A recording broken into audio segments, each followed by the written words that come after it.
Okay. I am excited here. We've got a really good one, guys. This is Mike Walker with Taylor Welch. We are here with the TWC Talks podcast, the Wealthy Consultant podcast. Taylor, how are you doing, my friend? I know you just got back from overseas, the other side of the pond. How you feeling? How you doing?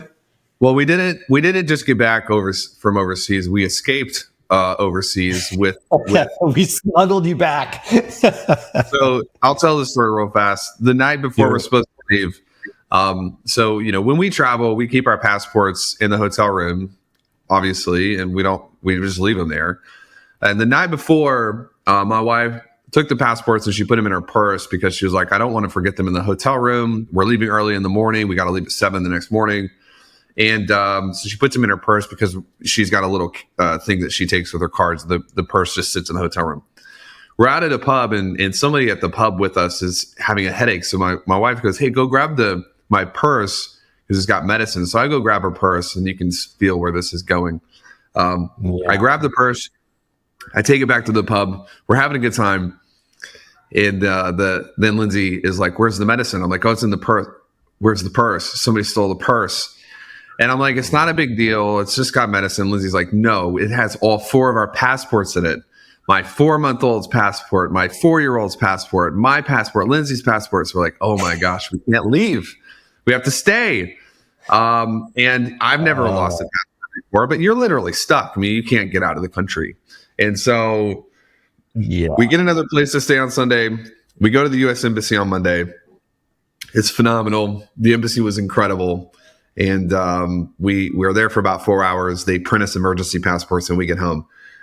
So I was close to being like, oh, did we just ruin this trip? But it actually wasn't that bad. We just stayed an extra 2 days.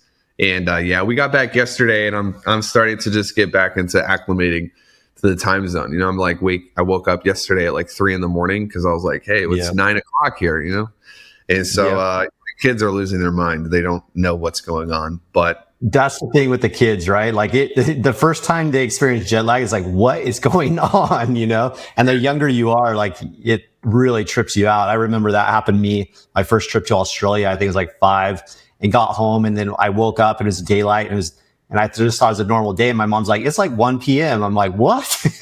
Total like mind meld, like, what happened? Yeah, that's interesting. It's so funny. It's so funny. I was talking because we have actually a good representation of clients in Europe, and they don't really come to the States for events and stuff because it's hard to get here. And I was just thinking, I was like, just come to the States, it'll be fun. And they're like, it's really difficult to come to the States. And I'm like, I don't know what you're talking about. But I will say that when we landed in London, it's like London doesn't do border patrol the way that we do. We just got off the plane and walked through, and they're like, well, if you got here, you're probably fine. And it's funny how America is like, even as a citizen, we landed, and it's like border patrol is exhausting. They grill you and they want all these questions. And I was like, okay, I see why you guys don't come here now, because it's literally just terrifying. So I think we're going to definitely do a couple events a year in Europe just because it's like easy, man. You just hop across the pond. Walk right in. Just don't lose your passport. Only advice. Yeah, don't lose your passport. Yeah, I came home from a trip to New Zealand. This is a few years ago, and I get back into the States, and you wait in long line with the security, and I go up to the guy, and you got to put your hands down on the little finger pad reader thing, and I'm doing that. He's looking over at my passport. He looks down at the passport, looks back up at my face, looks back down at my passport, looks up at my face. I'm like, this doesn't look like this is going the right direction. And then he asked, have you ever been incarcerated? I was like, no. He's like, because I don't have your prints. I can't find your prints anywhere in our system. I'm like, oh, wow. I just left like a week ago. I just came back, And he's like, yeah, you're going to have to go to secondary. They send me to secondary. My brother's in a different line. I can't tell him that I'm being sent to secondary.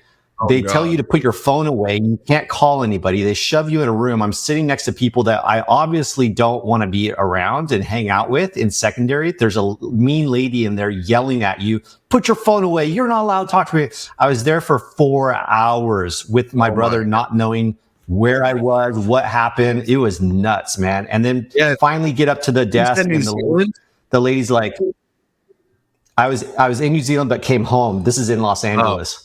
Oh, okay. Got it. And yeah, and I asked the lady when I finally was able to get my turn up to the desk, and I'm like, what happened? Like, I'm the same person I was a week ago, you know? And she's like, oh, well, we couldn't read your fingerprints. Did you do anything with your hands? Did you clean your hands while and I said, well, the guy before I put my fingers on the thing had me clean my hands with that alcohol stuff. She's like, oh, that's probably it. It probably was in your fingers and we couldn't read your prints. All's good. Here you go. Here's your passport. Go home. I'm like, awesome. That's a great way to end a 15-hour flight being shoved to secondary. So, and imagine if you had that's, kids. That's my lesson. It was brutal, man. It was brutal. Anyway, I digress. But yeah, traveling internationally just means we're going to have to do more of these international events, and we're going to have to come to the people, I think, instead of them coming into the U.S. Yeah, I agree.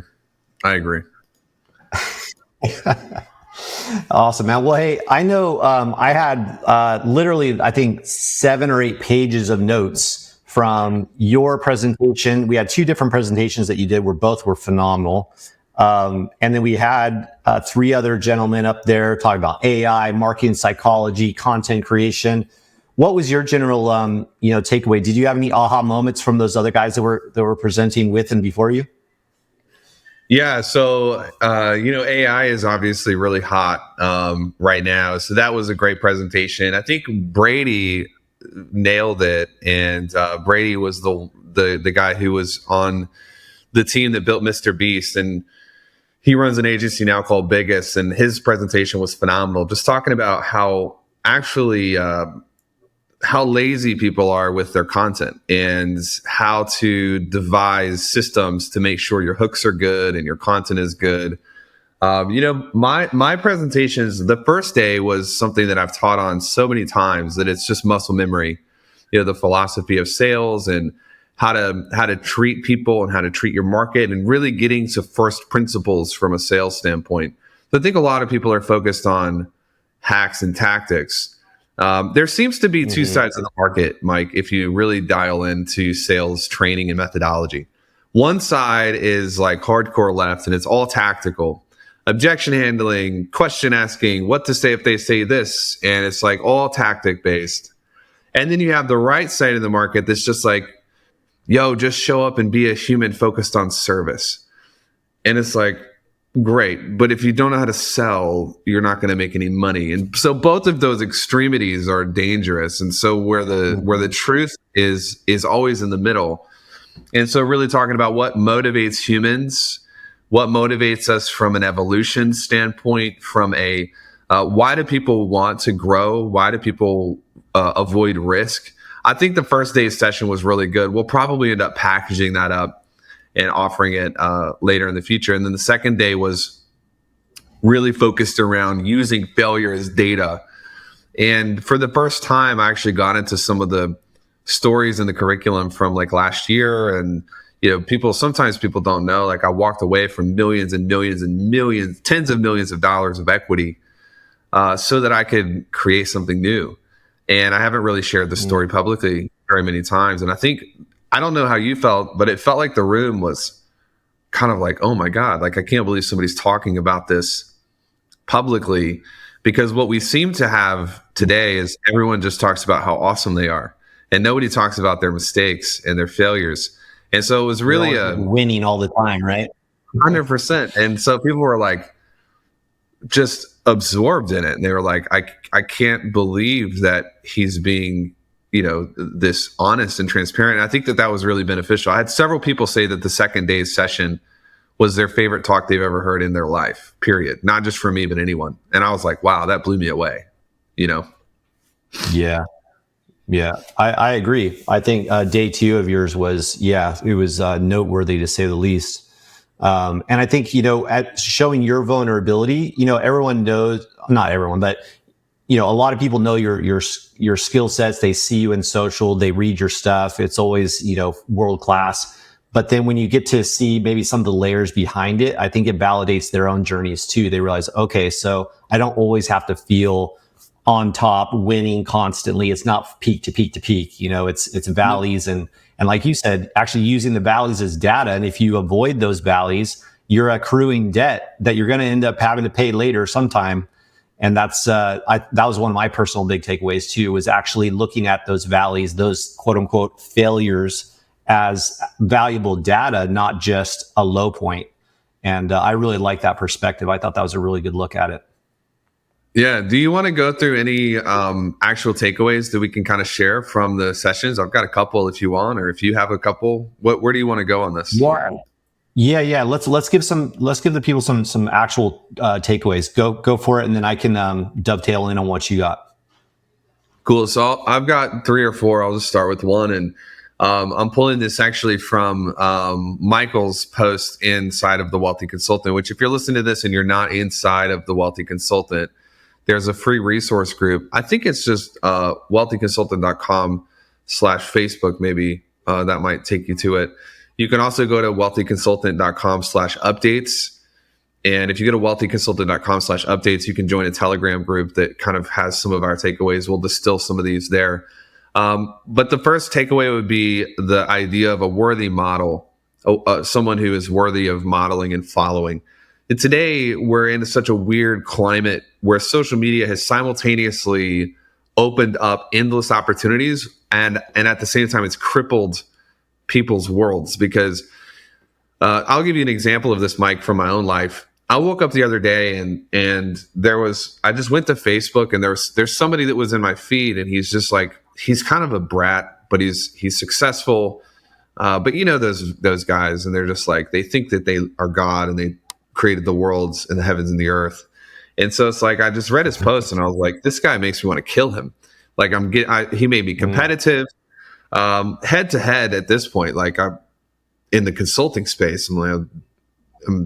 There's a dominance level. We can tackle anyone, but I don't like that competitive feeling. And it made me compare myself to something that is not important to me. So you got to be careful of this. When you're on social media, when the standard you have for your own life, the measuring stick you have begins to be other people, you've got to watch that, because what you'll find is that you start measuring yourself based on things that you don't actually give a shit about. You just saw them online, whether that's revenue or impressions, followers, or whatever. And so I actually just kind of made the decision to go and clean up my list. I unfollowed a bunch of people because the worthy model for me is not other people. It's my perfect version of myself in the future. And so how do you motivate yourself if you can't compare yourself to other people? You compare yourself to who you're inevitably going to become, this version of yourself in the future. This is where the morning formula comes from. When people follow and adhere to the morning formula idea, they automatically begin to grow in a way that's healthy. You know, I grew up in church, and pastors would, they'd always wanted to grow their church. What do you want? Oh, well, we wanted to grow the church because we're making a difference in the kingdom, right? And it's like, always this phrase came out: healthy things grow, healthy things grow, healthy, but unhealthy things grow too. Cancer can grow, weeds can grow. And so growth in and of itself is not an indication that what you're building is worthy of growth. You've got to give yourself a model of yourself in the future that is actually motivating and healthy. So that would be one of the first takeaways, is designing a blueprint for your life and for your business that's worthy of building on in real life. That'd be the first takeaway for me. Yeah, I love that. And I loved what you said, make it so that your role models you in 10 years from now.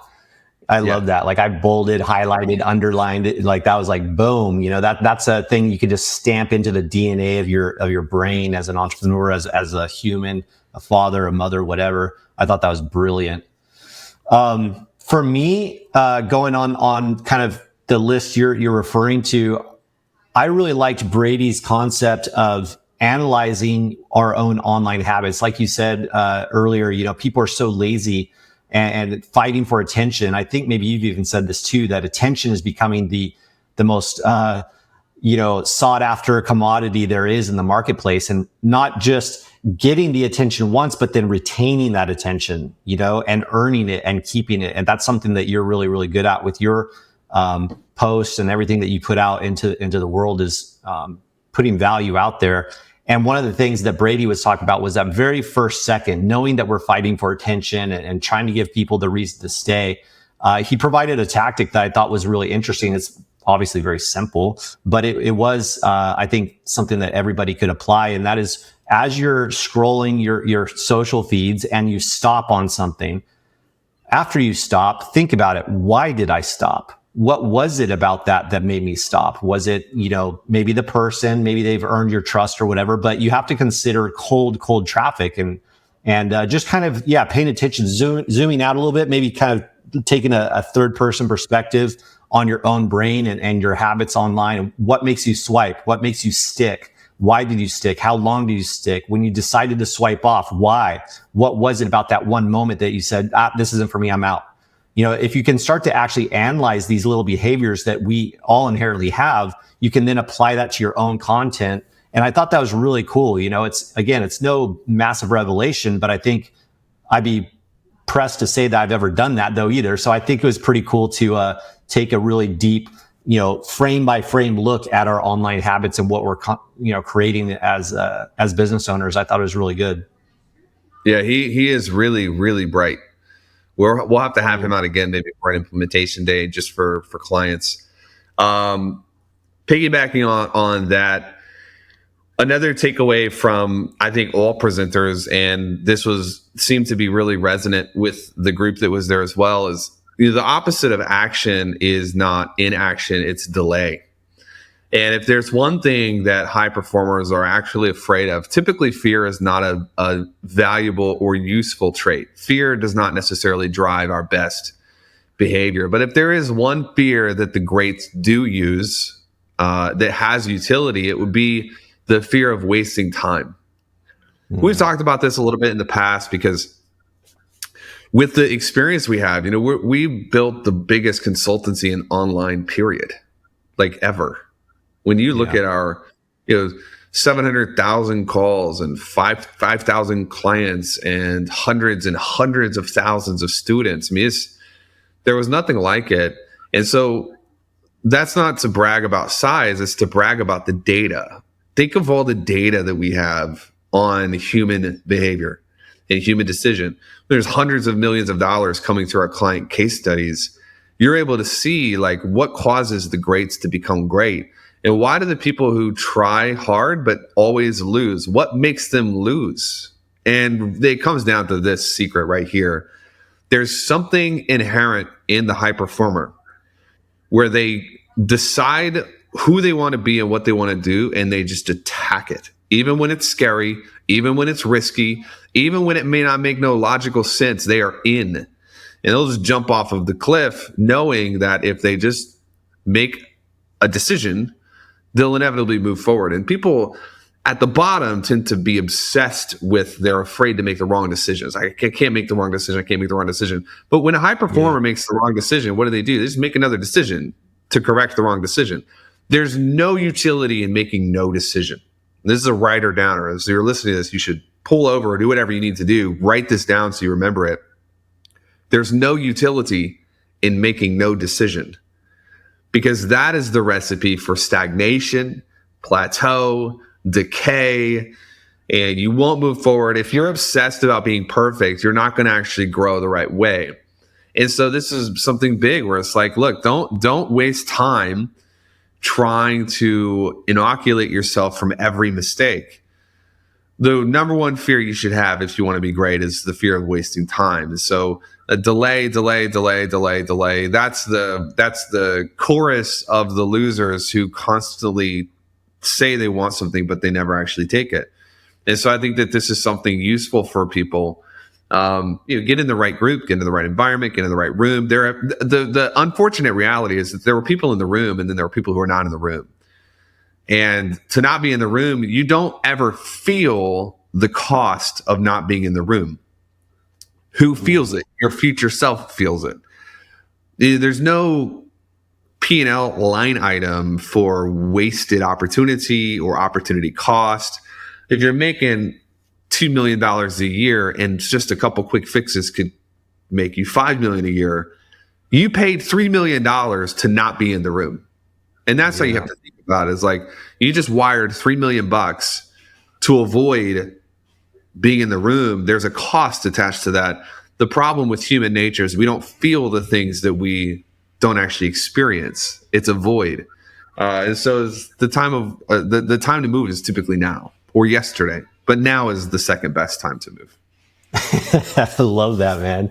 Absolutely. Yeah. And I was going to wrap on that. That's so cool you said that, because that was literally going to be my last point was, success through assimilation, through proximity, getting in the room.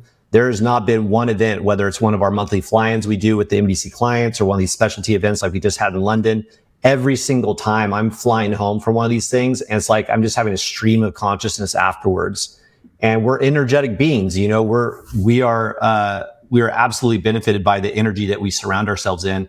And when you put yourself physically in a room, it's really hard to get that on a video or, a call or anything like that. You can extract information, but you can't, inject the energy that comes from being in that room. And it's palpable. And I know it was certainly existent there for those 2 days in London.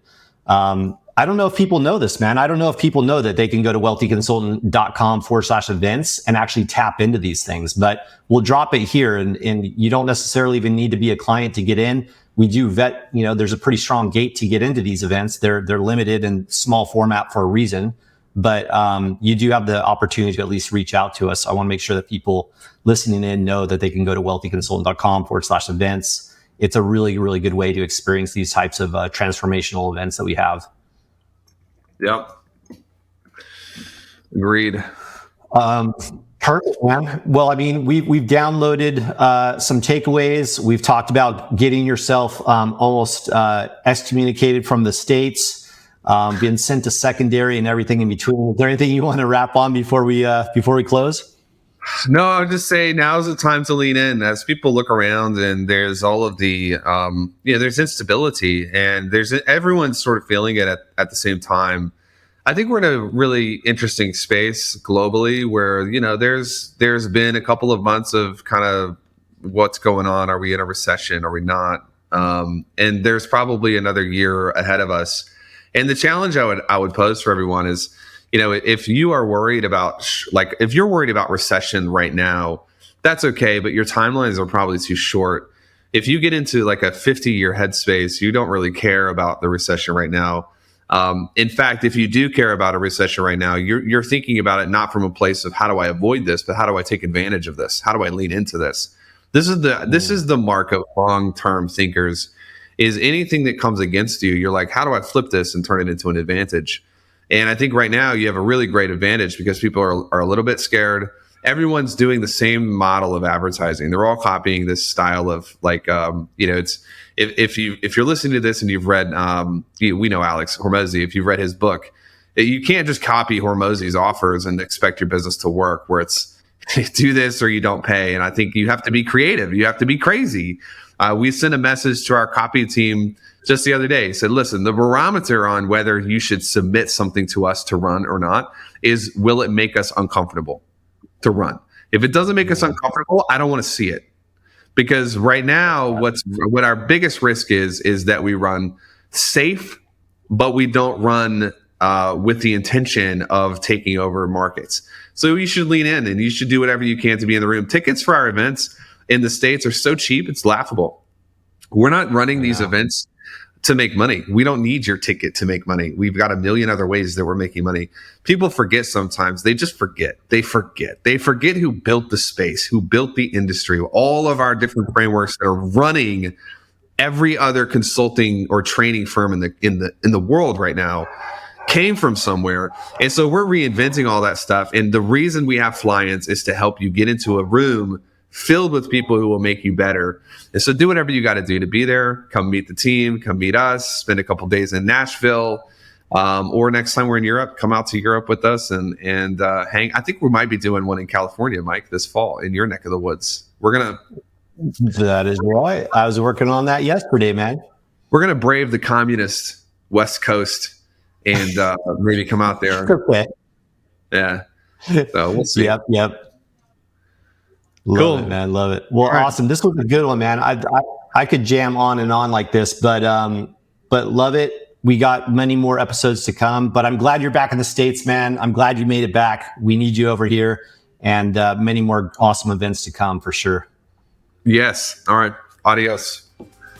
All right. See you guys. Bye.